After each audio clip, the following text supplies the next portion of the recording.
conversation instead. That's brilliant. Yeah, I do like this. We've had it about 2 years now. It's taken a little while to get the project going, but Robert used to love coming on the bike with us.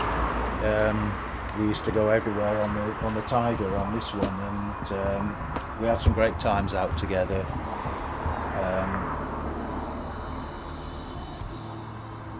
So really, this, in a way, is a way of remembering Rob.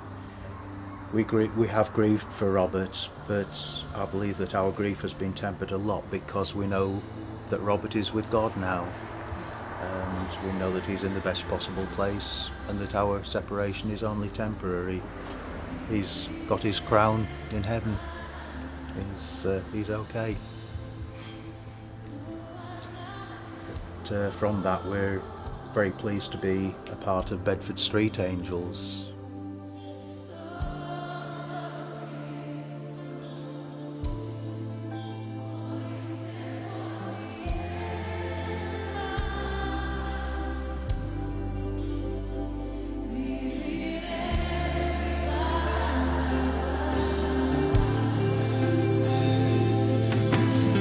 Each time a man stands up for an ideal, or acts to improve the lot of others, or strikes out against injustice, he sends forth a tiny ripple of hope. Those ripples build a current which can sweep down the mightiest walls of oppression and resistance. Can you reiterate that to this Street Angel song?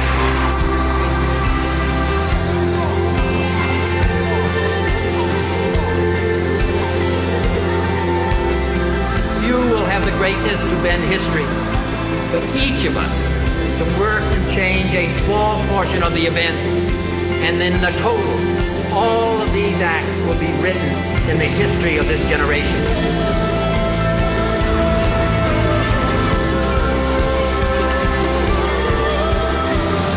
Thus you and your young compatriots everywhere have had thrust upon you a greater burden of responsibility. I believe that in this generation, those with the courage to enter the conflict will find themselves with companions in every corner of the world.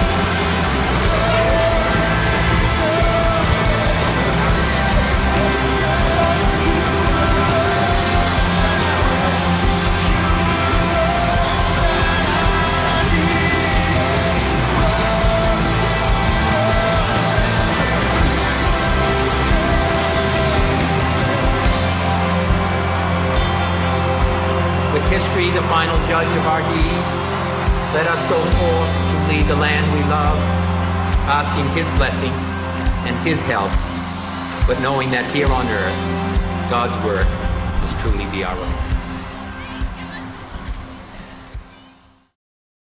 He was picked up by 3 youths in the town centre outside of the New York nightclub. He was robbed. They took him to the ATM machines and tried to get money from him that way.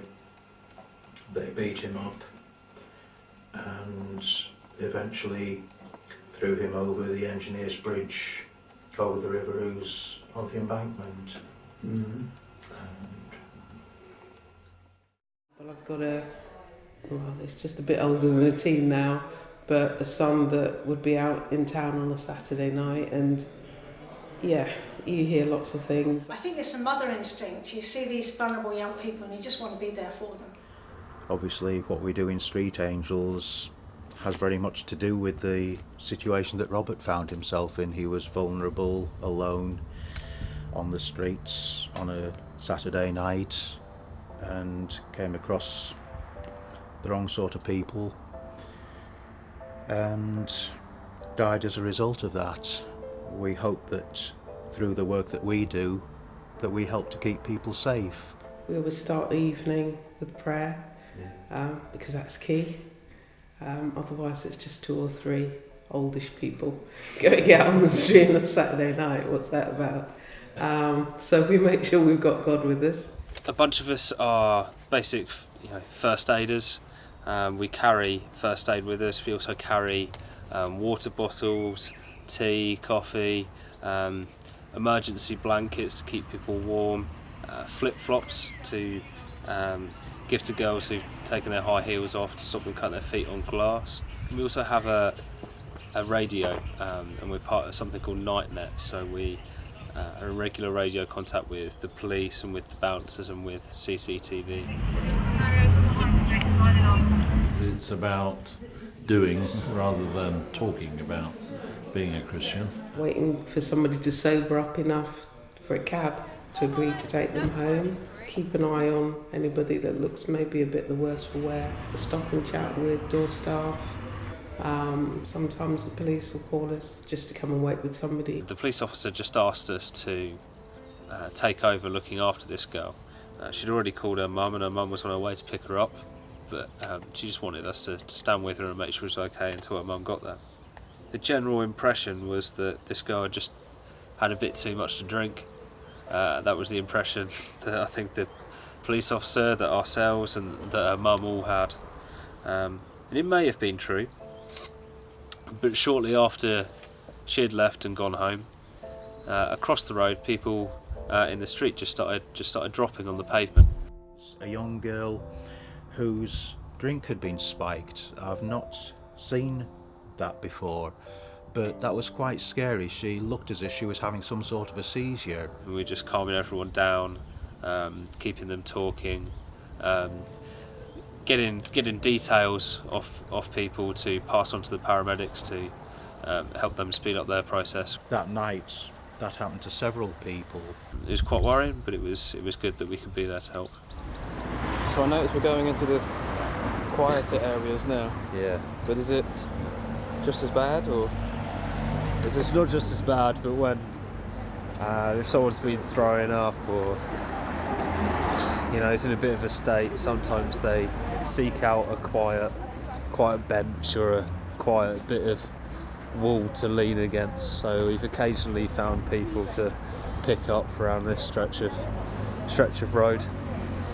Happens every now and then. So many of the street angels can tell you an account of times when they've just been in the right place at the right time to help somebody. One of the most memorable occasions was when there was a guy mugged in the street. We were just out on the high street and it was really, really busy, lots of people, and Daphne just turned to me and said, you know what, I really think like God's telling us to go to the Polish club. I think we'd been there chatting to bouncers for all of about 10 seconds when there was a shout, and across the road an elderly gentleman walking home had been attacked and mugged and had received quite a really bad head wound. He was gushing blood from this head wound. And we went to help him, and I was quite surprised of somebody who witnessed it called us over and actually spoke to us and explained what he'd seen. The fact that he actually came and confided in us, which really was quite great because it meant he trusted us, but it also meant that the actual person that did it was caught by the police. And we were just there to make sure the ambulance and police were on their way to call them, just put an emergency blanket over him and just to hold his head still, put a bit of pressure on the wound, that kind of stuff, really basic, but also just to talk to him.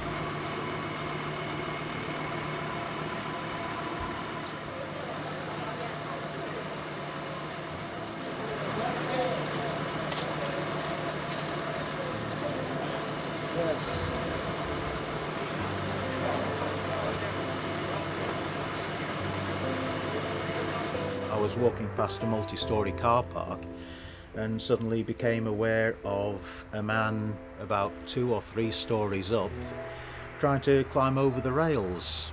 I then realised that there was somebody behind him, a paramedic. This may not have been the brightest thing to do, but I couldn't think of anything better at the time. I just went and stood underneath where he was about to jump and managed to distract him sufficiently for the ambulance crew to get hold of him and prevent him from making that jump. So I was very pleased that I was there. I felt a bit silly at the time trying to just look up at a bloke and stand in his way, stop him from jumping, but at the end of the day he didn't jump. You haven't got to be a special type of person, you've just got to have a heart for getting out there, rolling up your sleeves and helping. It brings together some very diverse churchmanships, and it's totally irrelevant when we're on the street. We are doing Christ's work, helping people without counting any kind of cost or laying down any preconditions for the help we give. Then the king will say to those on his right, "Come, you who are blessed by my Father. Take your inheritance, the kingdom prepared for you since the creation of the world. For I was hungry and you gave me something to eat. I was thirsty and you gave me something to drink. I was a stranger and you invited me in. I needed clothes and you clothed me. I was sick and you looked after me. I was in prison and you came to visit me." Then the righteous will answer him, "Lord, when did we see you hungry and feed you, or thirsty and give you something to drink? When did we see you a stranger and invite you in, or needing clothes and clothe you? When did we see you sick or in prison and go to visit you?" The king will reply, "Truly I tell you, whatever you did for one of the least of these brothers and sisters of mine, you did for me."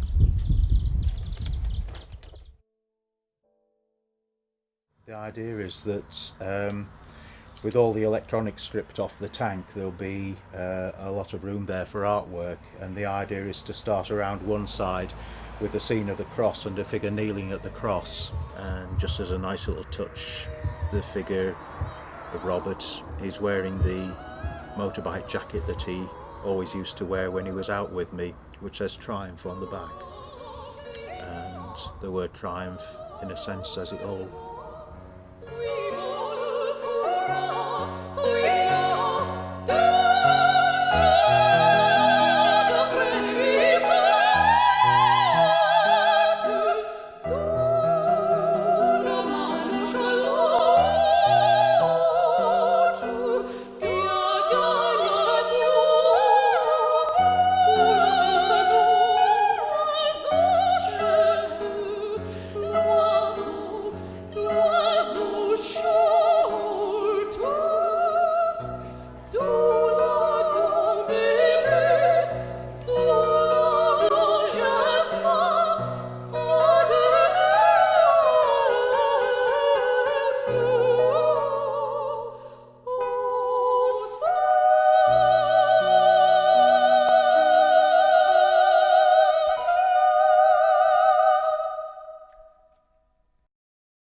From your side, the world turned up the day to night, but your night was our light.